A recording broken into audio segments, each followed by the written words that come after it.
Hello and welcome to another edition of D&D Stories. My name is Rob from the channel Performance Check, and this is the show where I regale you with tales about the time that something cool happened within the hit role-playing game Dungeons & Dragons.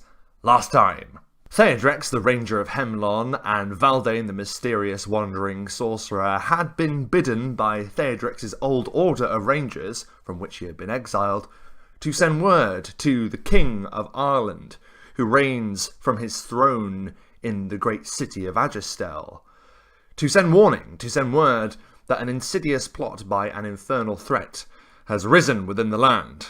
Upon arrival at Agistel, this vast city within a fortress, Theodrex and Valdane learned that a royal wedding was to occur between Prince Eustaine and Princess Maya Windermere from the neighbouring kingdom of Fereld. This meant that the King's Court had been postponed for at least a week. With this rising threat, it is urgent that the King finds out immediately, so Valdane and Theodrex decide to infiltrate the wedding. At the expense of a particularly malicious and nasty Count Wilbur Mitz, Valdane and Theodrex are able to acquire invitations and infiltrate the wedding celebrations, the wedding feast, to begin the celebrations, the week-long celebrations that will reign throughout the city. But Valdane and Theodrex have business to attend to, and they disrupt the wedding feast by announcing their purpose. However, after a misunderstanding, the king has ordered his King's Guard to surround Valdane and Theodrex, and as the King's Guard, drawing their shining blades, approach, that is where we left our story. Until now, this is Devil's Line, Part 4. Moonlight spills down from a high window. It lands in a pool upon a cold, wet cell floor. 3 days and 3 nights have passed since the confrontation within the wedding feast, and Valdane and Theodrex have been imprisoned for all of this time. They had been seized by the Royal Guard, and rather than fight insurmountable odds, rather than fight the highly trained King's Guard, Valdane and Theodrex, or rather myself and Matt playing the characters, decided, you know what? Fine. If our purpose in this campaign is to warn the king, we've done it. You know, we have succeeded in that play. We have warned them. We have done our very best to try and convince these obstinate people that there is a problem, that there is a threat, that there is something really dangerous approaching upon the horizon. And yet, here our characters reside in a cell and have done so for 3 days and 3 nights. Fine, put us in prison. Let's just see what happens. Let's just see what happens when the Devil's Line isn't interrupted, when whoever is out there plotting against this realm is allowed to do so untested and unchallenged. Valdane and Theodrex have been having a conversation which more or less is exactly what I just spelled out. They are frustrated that no one has listened to them. They are frustrated that it seems that most of the people in this damnable kingdom won't listen to them. They won't accept aid, and they won't accept wisdom and advice. Why do we even bother? Says Theodrex. He sort of leans back, his hands are shaking, because once again he has been denied alcohol, the substance he so depends upon. He's getting the shakes, and he's starting to lose his temper somewhat. Why do we even bother? All we try and do is help people, and all we get in return is being hunted, or chastised, or imprisoned in some way. Valdane looks up from the other corner of the cell and says, trust me, Theodrex. We made an impact. All we need to do is wait. Theodrex scowls. The only impact we made was our faces hitting this cell floor when we got thrown in here. Now, Ranger, says Valdane with a smile. I do not think we will be in here much longer. Theodrex goes to sit up and realises he can't from the shakes of the alcohol, so he just slumps back to the floor and he says, How do you know that? You don't know that. They could have thrown us in here and their intention could be to let us rot. Okay? We could be in here for years. Why don't you, for just one moment, stop pretending like everything that transpired is according to your plan? It's beginning to get very, very annoying. Valdane says, I didn't say that this was my plan. No, Theodrex. I just trust in that the development of events may transpire in our favour. Theodrex just stares at Valdane with sort of like an infuriated look. He is lost for words. But it is that very moment that there is a ka-chink as the door of the cell is unlocked. Valdane is just looking at the door as it begins to open and just turns to Theodrex and smiles. And Theodrex just loses it. No. That wasn't you. Okay, that wasn't you. That was just luck. Okay? Valdane is just smiling very, very smugly at Theodrex. No. This was particularly amusing as Mike the DM had decided to use this particular moment to intercede with a new event. Something was happening. And it just so happened that it made Valdane look particularly wise, and it looked like he had seen beyond what was happening in front of their own eyes. And it made me feel like a badass, which is great. And it also was really funny because this started like a whole trend between the relationship between Valdane and Theodrex, where Valdane is always kind of a little bit aloof and a bit strange and sort of with his head in the clouds, and Theodrex is sort of just the grumpy, alcoholic, cynical individual that we know and love. Two King's Guards stand in the open doorway of the cell, and one of them steps forth and commands, "Rise! The king would have words." Valdane instantly stands up, brushes his coat off, and looks at Theodrex, who's looking up to the King's Guard and says, "No." "What?" says the King's Guard. "No, I'd rather stay in the cell." Valdane looks down and says, "Come on, Theodrex, it's time for us to go. You don't really want to stay in a cell. Look at you, you're a mess. You need a drink." And Theodrex says, No, we tried. We tried to warn the king and your people of an incoming threat. We tried to do our bit. We tried to be helpful. I'm just trying to earn the respect of my order back, and I just get thrown in prison for 3 days and 3 nights with nothing but mouldy bread and water to drink. And the King's Guard says you were lucky to get that. The prisoner will rise on his own accord, or he shall receive the thrashing of his life. And Valdane is just staring at the King's Guard and then back to Theodrex and says, "Well, you heard him, Theodrex. You don't want to receive the thrashing of your life, do you?" And Theodrex he's just having like a really bad time still. Bless him. He just stares at this King's Guard and says, "Fine," gets up and goes with him. Like a pointless debate. Just wasting time, just being obstinate, just being annoying. The two adventurers are escorted through the hallways of the main fortress of Agistel, and they notice immediately that it lays quiet. No one else walks through the corridors. They pass the occasional guard, but other than that, nothing. A deathly silence has fallen over Agistel, and they are brought into the main hall, where 2 large double doors swing open to reveal a throne at the far end, and sat upon it is King Magnus, who is leaning forward with a concerned look upon his old face. As they arrive, he looks at them with a strange glint in his eye. Valdane, following the etiquette of the court, bows low before the king.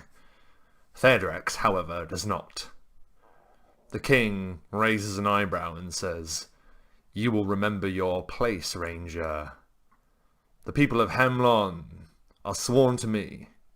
Theodrex just scowls for a moment, but does not say anything, and eventually gives a incline of the head, the very smallest bow possible. But the king has a concerned look upon his face, and he lets this go. There has been a development which I would have answers for. Theodrex says, "You wish for answers now, your highness?" Valdane just shoots Theodrex a warning look. The sorcerer turns back to the king. "Speak, your highness. How can we serve?" The king regards them for a moment before giving a nod to his Kingsguard. "Leave us."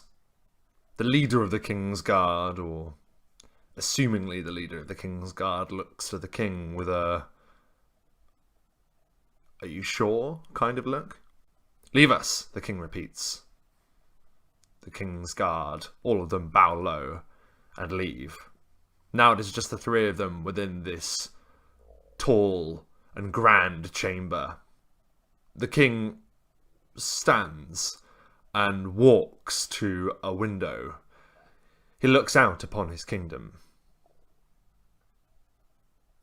"I have summoned you here because it would seem that my son and his new bride have disappeared." Theodrex just looks to Valdane and rolls his eyes. Valdane ignores him. "Disappeared," says Valdane. "My liege," remembering his etiquette. "How so?" The king turns and says, "I was hoping you could help me answer that. Forgive me, your highness, but you dwell within a fortress city. Your guards are innumerable. Your force is vast.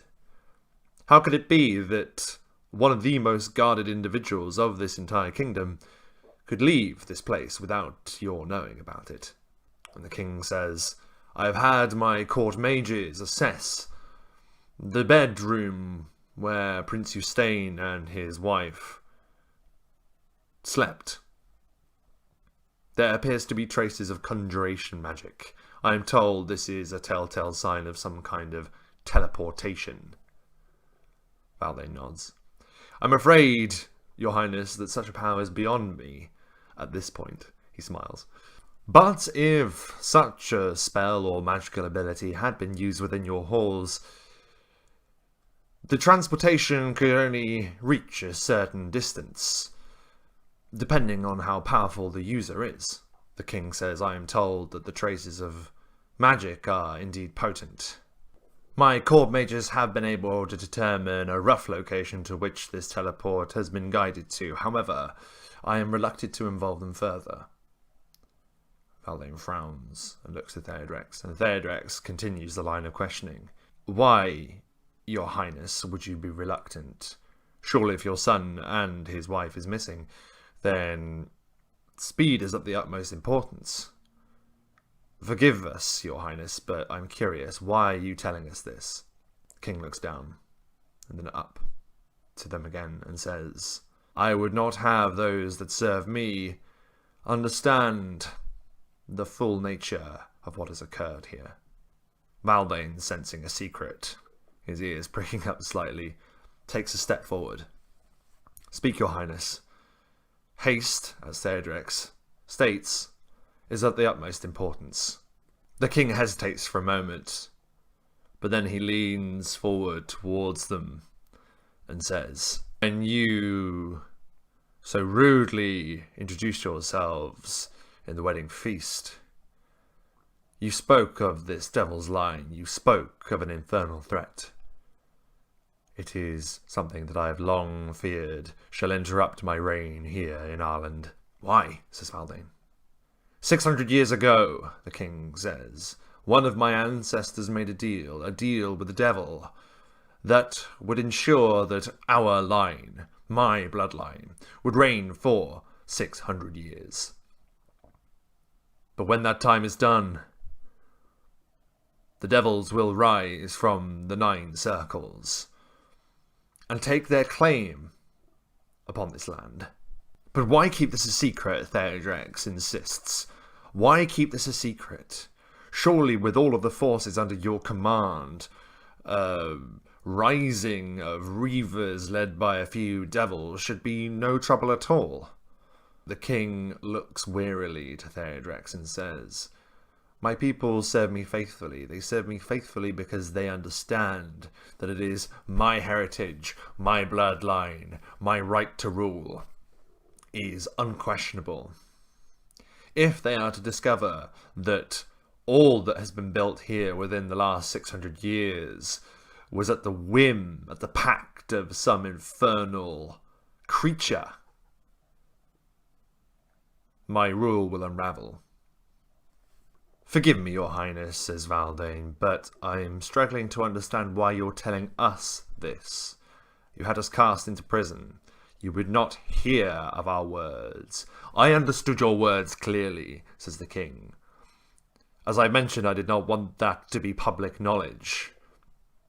But now, this recent event, the disappearance of my son and his wife, has forced my hand. I would have you help me, and the rewards will be great." Valdane just looks at TheWriter. "It is my honor to help you, King Magnus," says Valdane with a bow. And he looks to TheWriter. TheWriter looks at the king and says, "My people have served your line for a long time. The Rangers of Hemlon have guarded the north of your kingdom with vigilance and honor and loyalty. I have been exiled from their ranks, but I will help you, my king." And Valdane sort of looks surprised at TheWriter. And he makes a mental note to ask about that later. "By royal decree, then, I command that you are to hunt far and wide for my son and the princess." TheWriter says, "You wish for us to do this alone?" And the king says, "I would not have any of my men involved in this. I would not want them to know of the truth of this foul business."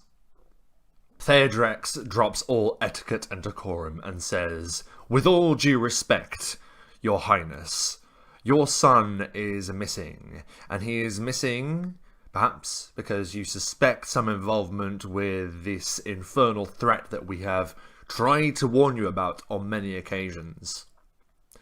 While we are glad and willing to help you, my liege, we will need your assistance. When we last fought, there were many reavers under the command of these devilish beings, and we do not know how many we will face. We will need support. We will need reinforcements. If indeed you make a kingly order, send with us a kingly force."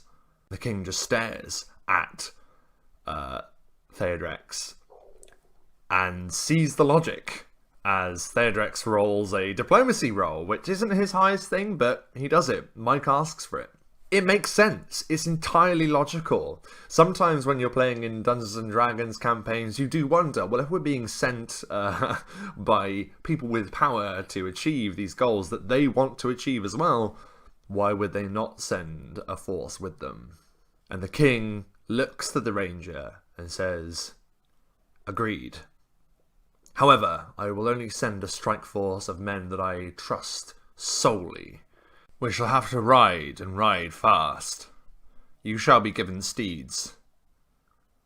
"We," says Valdane, looking from TheWriter in shock to the king. Valdane had been very impressed with TheWriter's reasoning and logic and diplomacy. "Yes, we," says the king. "I shall be accompanying you." "My liege, is that wise?"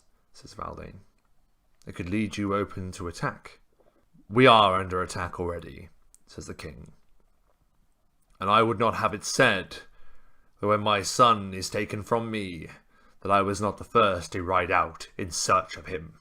Valdane looks to TheWriter, and TheWriter looks to Valdane. "Very well. When do we leave?" The thunder of hooves rings out across the realm into the night air. Valdane and Theodrex flank King Magnus upon his steed, as they and 30 of the king's best ride out in the dead of night under the light of the moon.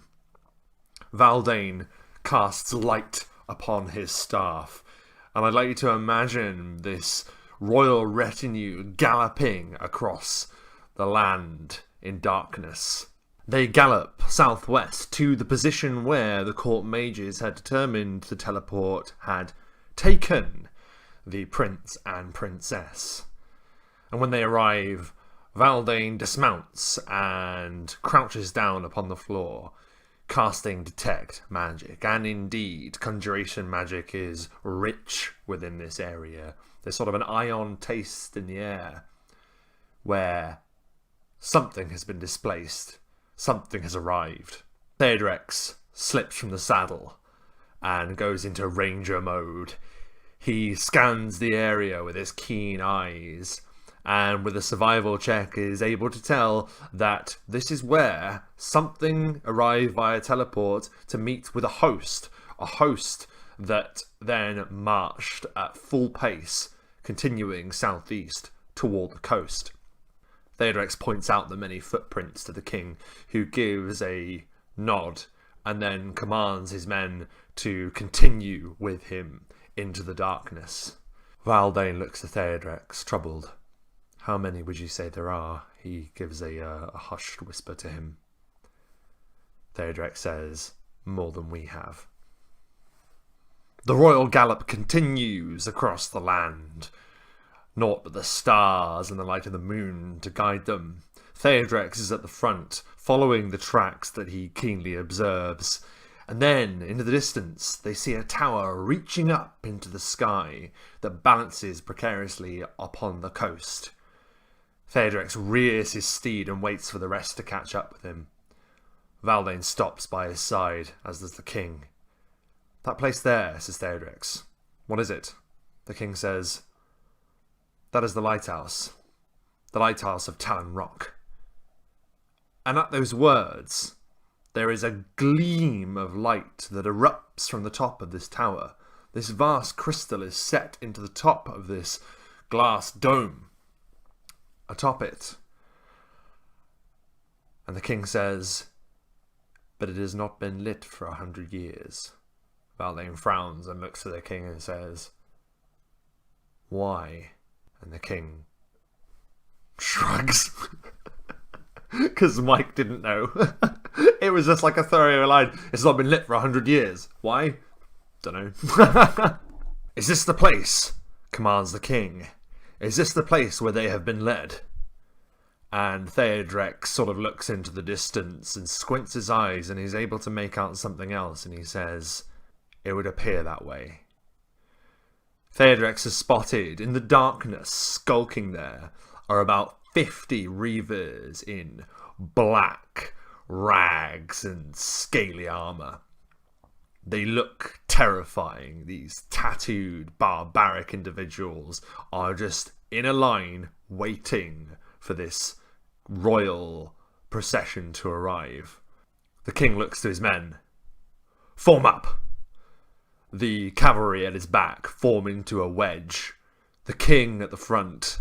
He looks to the ranger and the sorcerer and he says, "It is your duty. It is your royal command to find my son and his wife. I will take the fight to these fiends, and I will lay them low. Do as I bid." He looks to his men. "Men, charge!" The thunder of hooves echoes across the land as this cavalry wedge pours into the line of reavers that charge, screaming, hollering in black tongues. Theodrex and Valdane make a flanking motion around the battle. Theodrex taking arrow after arrow after arrow and firing it into their ranks. Valdane conjuring a flaming sphere and rolling it through the ranks of these reavers, who are cast into flames and fall about screaming and hollering in pain. The two adventurers are able to fight their way to the base of this lighthouse, which now gleams with an ethereal, eerie green light. The light cast down upon waves that crash into the shore. Foam is spraying up at these individuals as they make it to the doorway and kick down the door. Valdane and Theodrex charge up this spiral staircase that leads them round and round and round as they ascend this tower that is dotted with Gothic architectural elements and gargoyles and the like, and they reach the very top where they are now in this dome which is now gleaming with ethereal green light. And at the base of this crystal from which this light emanates, they see a figure huddled and trembling. They see Prince Eustaine. Valdane rushes forward and takes the prince's arm and lifts him to his feet and says, "Your Highness, we are here to rescue you. Where is the princess?" The prince's eyes meet Valdane's, and he is quivering. He's a fine figure of a man, but at this point he is reduced to something akin to a terrified child. "I am here," a voice says from behind them. Valdane and Theodrex whirl about, and they see Maya Windermere, the newly made princess, stepping out of the shadows. She has a full smile on her curvaceous lips. "I'm so glad it was you two that came up here to rescue us," she smiles. "I've heard a lot about you both, and you are indeed very handsome in your different ways." She looks between them both. "I'm afraid to say that I'm quite done with our beloved Prince Eustaine. I have everything that I need from him." Theodrex is confused. "What do you mean? What's happening?" Valdane's eyes narrow, and he returns the smile to Maya, and he says, "Your name isn't really Maya Windermere, is it?" The woman smiles. "No, indeed. Why, the beautiful Maya Windermere never made it out of the borders of Fereld. I'm afraid to say she fulfilled her use and provided me with the inspiration for this shape." "This shape," says Valdane. "Most intriguing and, indeed, quite impressive. You managed to pull the wool over the eyes of an entire kingdom. Why?" "The pact of King Magnus's line has indeed come to an end, but we still require the seed, the royal seed, to continue our reign here, to continue the domination of this land that should have occurred 600 years prior before that deal had been made. But now my beloved prince has shown me his appreciation after we spent a few nights together." And she gives like a wide smile, insinuating obviously what that means. "I have a seed within me, and from me a child will be born that will reign over this land for way more than 600 years. For an era, for an age. The devil's line will reign supreme." "You know, you all sound the same," says Theodrex, stepping forward. "You sound very much like that tiefling we defeated in the vale north of here. And we defeated him, and we will defeat you." The woman's expression changes from one of confidence to one of uncertainty. "What do you mean?" she says. Oh, didn't you hear?" said Theodrex. "The tiefling. We fought and killed him." The woman's expression changes from suspicion to one of horror and rage, and she hisses, "You lie!" Theodrex reaches into his belongings and pulls forth the onyx blade that they had taken from the body of the tiefling and casts the black sword to the woman's feet.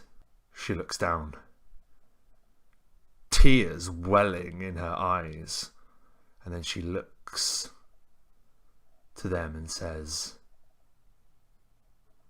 "You killed my love." And Theodrex and Valdane just stand there staring at her. as she begins to contort with rage.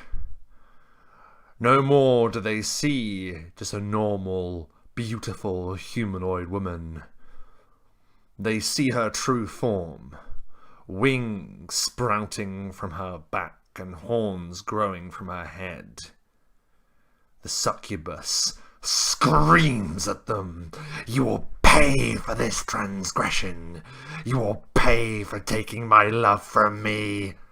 As the battle still rages at the foot of the lighthouse, as the huge waves crash against the shore, the succubus lunges at Theodrex, bringing out claws from her fingers, swiping left and right at the ranger. Valdane raises a hand to cast a spell, but there is a crash of glass as part of the dome that surrounds them breaks through. The sorcerer is wheeling around to behold that there are a number of winged creatures, gargoyle-like beings that have erupted from the sides of this lighthouse are now converging upon them. It sends forth a blast of magical energy to try and stop one of them in its tracks, but it is able to seize the sorcerer by the throat, hurling him up into the air and smashing through the glass. Theodrex rolls away from the succubus's continual swiping attacks and draws a blade. The creature is up too close to him to fire off another shot with his bow.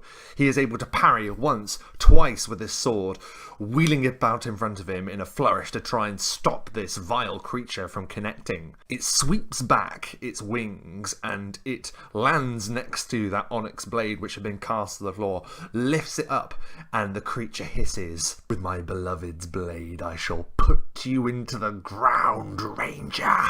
And with a waft of her wings, she is hurled forward, bringing the blade swiping down, cutting the Ranger right across the chest. Theodrex is thrown to the ground. Within a rain of pouring, glistening glass, Valdane falls from the tower. He perceives everything almost in slow motion, the shining glass about him, catching the green ethereal light of the crystal now far above him. He is being chased down to the coastal edge by two of these gargoyle-like creatures, bearing down upon him, their wings spread. And the sorcerer closes his eyes and concentrates. He is being chased down to the coastal edge by two of these gargoyle-like creatures, bearing down upon him, their wings spread. And the sorcerer closes his eyes and concentrates. For while they had been within the cell for 3 days and 3 nights, it had given the characters ample opportunity to level up. As he falls, his back to the ground, the cliff face racing up to meet him, Valdane spreads his arms and casts Fly for the first time. The sorcerer's coat whips about him as he propels himself back up into the air. The two gargoyles racing after him are meeting him at a convergence point, and there is a blast of magical energy as Valdane reaches forth and grasps hold of one of them, pouring electrical force into one of them with shocking grasp. Theodrex rolls back up to his feet and is able to bring his blade up just in time to parry another vicious strike from the onyx blade at the hands of the succubus. She gives another waft of her wings which sends her up into the air, and she flings down some vicious shard-like daggers upon the Ranger. One cuts into his shoulder, one into his stomach. Theodrex finds himself staggering back, his back hitting this blazing crystal. The prince, all this while, is terrified. He is looking up at this creature who he believed to once be his wife. Well, it was his wife. Is absolutely terrified of this creature. He makes a start for the staircase. The succubus whirls about and flings some of these daggers down upon him as well, and he trips, slamming into the ground with a cry of pain. Theodrex yells and brings up his blade ready for this succubus to make another swipe from the air. However, as he makes that attack, there is a whoom of smoke and flame as the succubus teleports without error behind Theodrex, seizing him and smashing him up against that crystal. It cracks with the force of it. The air is knocked out of Theodrex's lungs. His blade falls from his hand. Meanwhile, in the skies above the lighthouse, Valdane is locked in a vicious aerial dogfight with these gargoyles. He fires another scorching ray this time, hitting one of the gargoyles that he'd already hit with shocking grasp, and the thing explodes into a million pieces. But through the debris, through this explosion, another one swipes out, clawing at the sorcerer, knocking him basically out of the air. The sorcerer has to attempt to concentrate to maintain the flight. Such was the power of the strike. And then he darts through the air back towards the lighthouse, wanting to get cover. But the creature is faster than him. It can fly quicker than him. It blocks his path. Valdane reaches forth and fires a torrent of magic missiles.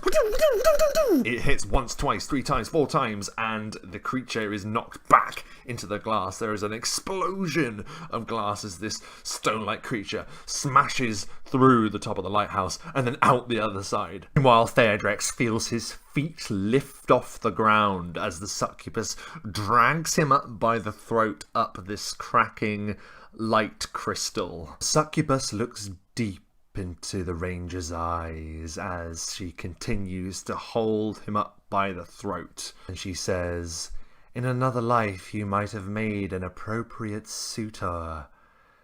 There is power in your blood too, Ranger. But you robbed me of my love, and now I'm going to rob you of your life in the only way I know how." And she raises herself with her wings slightly and presses her lips to his. And she gives him a passionate kiss that begins to drain the life from the Ranger. Meanwhile above, Valdane pulls up and begins to fly directly up into the sky.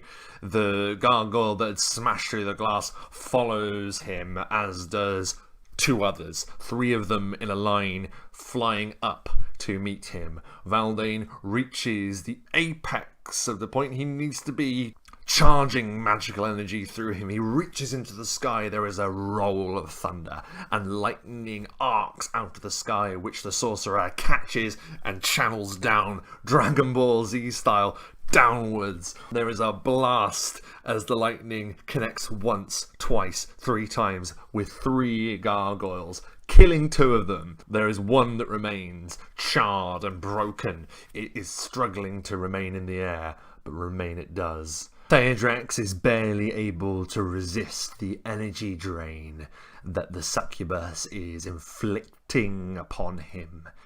He's asked to make fortitude save after fortitude save, and so far he is doing well, but it is only a matter of time before that effect is going to take place. For those of you unfamiliar, that means negative levels. That means he's going to start losing abilities, losing health, losing all kinds of things because of such a vicious attack. The succubus appears to be enjoying herself, enjoying the lingering nature of Theodrex's long demise. And then there is a Theodrex, whilst in this grapple, is still able to use a light weapon. His dirk pierces the diaphragm of the succubus, and she falls away screaming as she hits the ground and rolls up, her wings wrapped around her in a protective stance. She looks horrified, looking down at her stomach and then clasping onto herself. Theodrex spits. I missed. Clearly aiming for maybe the uterus. Unpleasant to think about, but wanting to end the problem before it becomes a bigger problem. The succubus says, You shall not have that opportunity again, Ranger. Theodrex hurls himself at the succubus, just a dagger in his hand. He basically gives a swipe, but she, once again, teleports without error and appears next to the prince who is grovelling upon the ground. She picks him up and begins lifting herself into the air. Theodrex grabs his bow from his back and opens fire upon the succubus, but she is rising far and fast, the prince struggling in her grasp. She calls down to Theodrex and says, "Where one line begins, another shall end," and she casts the prince from the lighthouse. Screaming, Prince Eustan falls through the darkness, faster and faster towards the ground. Valdane, still in mid-flight, spots the prince falling towards the ground. Putting his arms to his side, he belts down out of the sky, pushing his power to the limit, trying to reach the prince. He can see the prince flailing through the air in the darkness, the ground shooting up towards them, faster and faster, closer and closer. Valdane reaching out a hand, trying to grab the prince, and the last remaining gargoyle had swooped out of the air and tackled Valdane as the sorcerer's fingers brushed the prince's hand. The prince smashes into the ground with a dull thud. Valdane, in the grasp of this gargoyle, sends a powerful blast of shocking grasp into the creature, finishing it and hurling it to the cliff face below. And then in horror, abject horror, the sorcerer hurls himself towards the ground, dispelling the magic and landing next to the prince. Valdane is just in time to see the light leave Prince Eustan's eyes, and the sorcerer falls to his knees. Theodrex at the top of the tower is staring at the succubus, who still hovers in the air, nursing the wound that Theodrex had just inflicted upon her.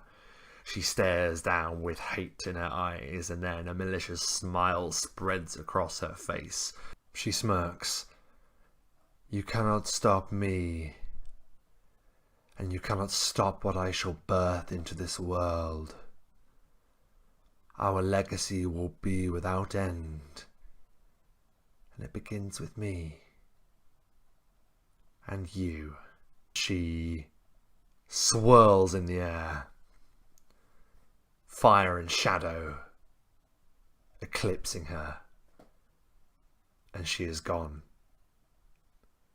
Theodrex looks down from the tower. Valdane is still knelt beside the broken prince's body. King Magnus staggers forward, the battle at the foot of the lighthouse now over, his blade caked in the blood of reavers. And he lets out a terrible sound. The terrible sound of a father in anguish over his fallen son. And that is where we're going to leave this particular episode of D&D Stories. I really hope that you enjoyed it. Bit of a dark ending, bit of a cliffhanger. What's going to happen? Will Valdane and Theodrex be able to hunt down and stop this succubus from birthing a dreadful evil onto this land? Well, you just got to find out next time. If you like this video, give it a like. If you would like to see more like it, then please give it a subscribe. And of course, as always, remember, keep gaming. Thanks for watching. Be sure to check out the D&D Stories Facebook, Patreon, and t-shirts on Redbubble. Keep gaming!